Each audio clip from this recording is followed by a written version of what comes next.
Alright, hey guys. So we're gonna work on a project. This is for 4th and 5th.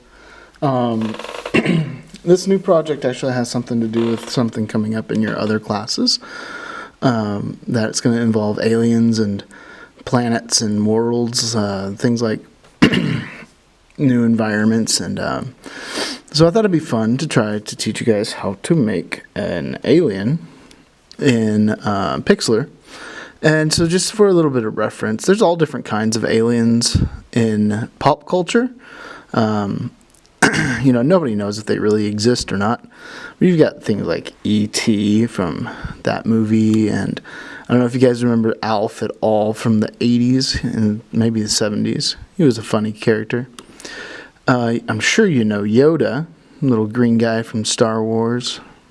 And then there's old aliens in books like War of the Worlds by H.G. Wells, or not a book, but it was a radio script. They played it on the radio, and a lot of people got scared because this was like back in the early 20th century.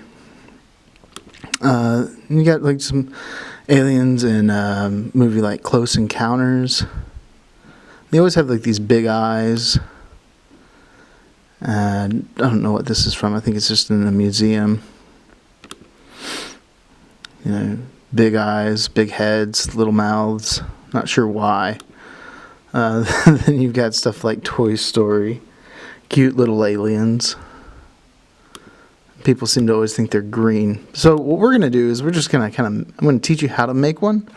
And what I want you to do with this is if you choose to make it a different color, or add more eyes, or change up the mouth, or give it antennas, or if you want to go the full way and make a whole body and background and everything for it, you can. But what I'm going to teach you right now is just the basic of it. So what we're going to do is you're going to go to what is it called? Pixlr, Pixlr space editor, Editor.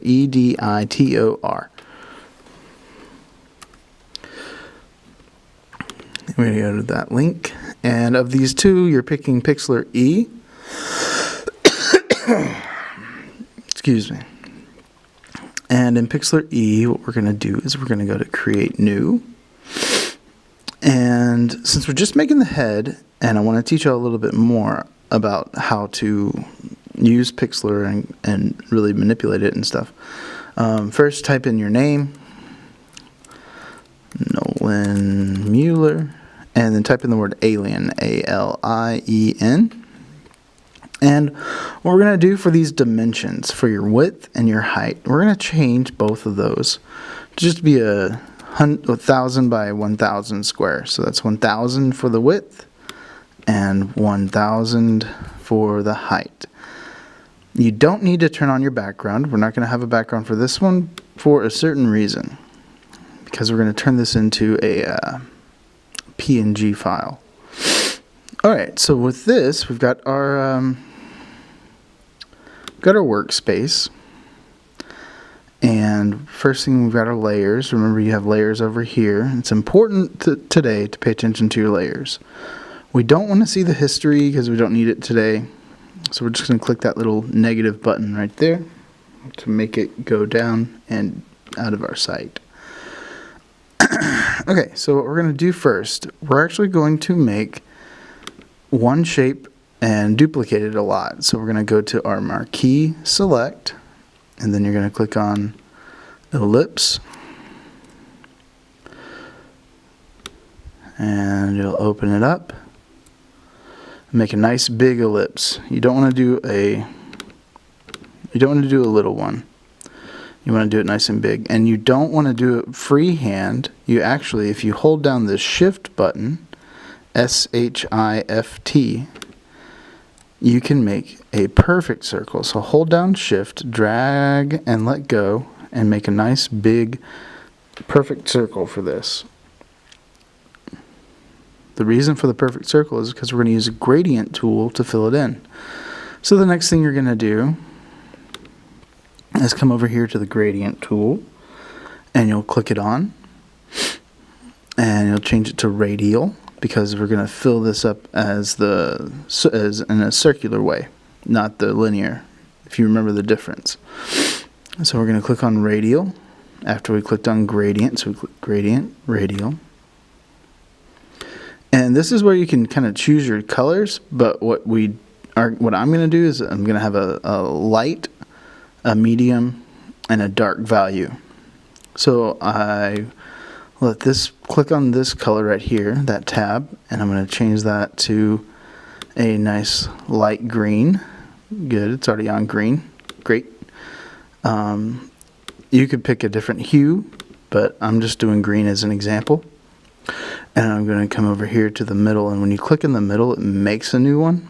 So then I click on the color, and I can make that, I'm going to make that more of like a green over here, somewhere around there. So it's like without value, closer to this area is without value. So that's good there. And then I'm going to do my dark value one by clicking right on that little tab right there. And then I click on the color to select it and change it. So I do want to make the hue green first, and then come down here to make it a really dark green. And I know you can't tell in the video, but on your screen you'll be able to see that it's really dark green. It's not black. Black's all the way down there. So it's kind of right about here where it's dark green. All right. So I'll give you a minute to catch up on that if you need to pause. And then come back. Okay, so here we are, and we click out of there, and we have our little cursor that turns into a cross, little X or T or plus sign. Start in the middle and drag right to the edge of your circle.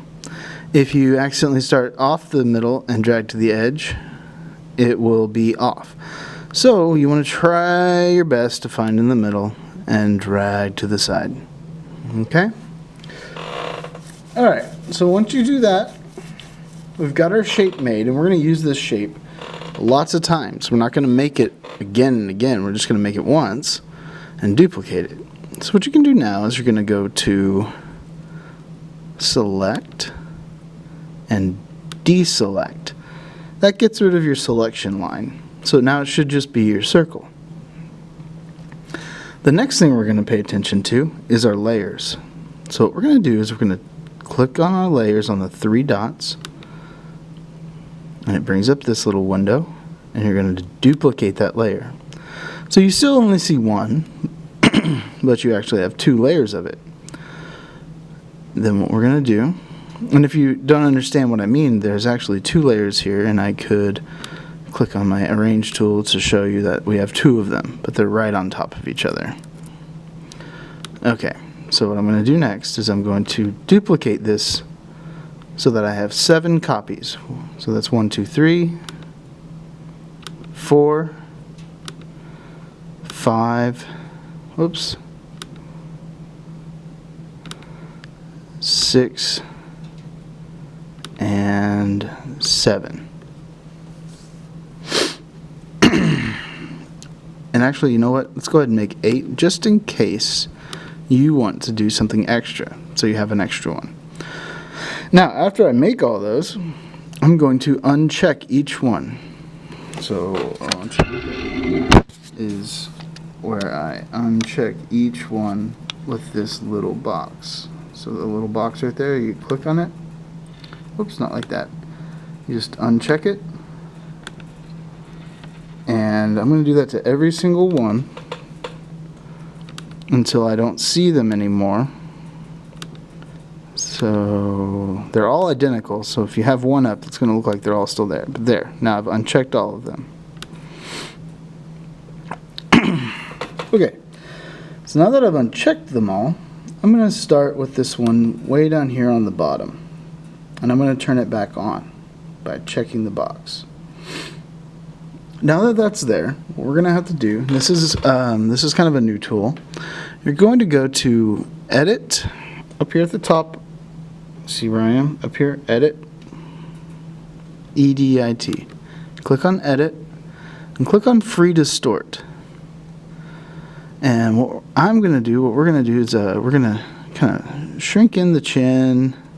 And it doesn't have to be exactly like mine, just sort of. Or you can make up your own shape too. Once you get better at it and learn how to do it, The possibilities are endless. I'm going to click yes. So to get that, I'll show you that again. You go to Edit, Free Distort, and then you see that you have four corners to work with, and you are just going to kind of move the bottom too. Squeeze them in a little bit to make it more like an alien looking head. And then to keep it that way, you just click outside of the work area, and it asks you, do you want to apply the distort? Yes. If you don't, click no. If you want to keep changing it, click cancel. But it doesn't have to be perfect. It just has to be changed a little bit. I want to see that you can figure out how to change it. The next thing we're going to do is we're just going to make lips. So I'm going to click on so I've got the layer above it. So go to click on the layer, make sure it's selected blue. If you haven't selected your layer, if there's no layer selected blue, you're not going to be able to do anything because Pixlr won't know what you want to work on. So always make sure that the layer you want to work on is selected in blue. But we can't see it right now, so we have to unhide it by checking it on, and there it is.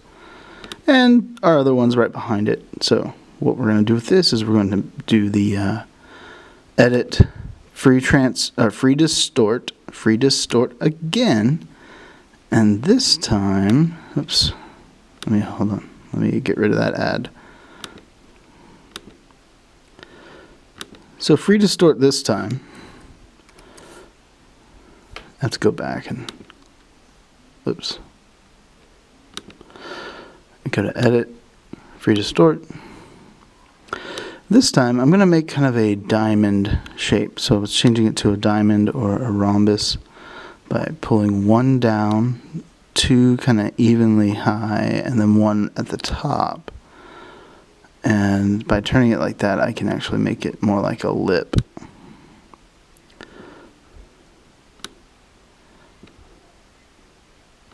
Like that.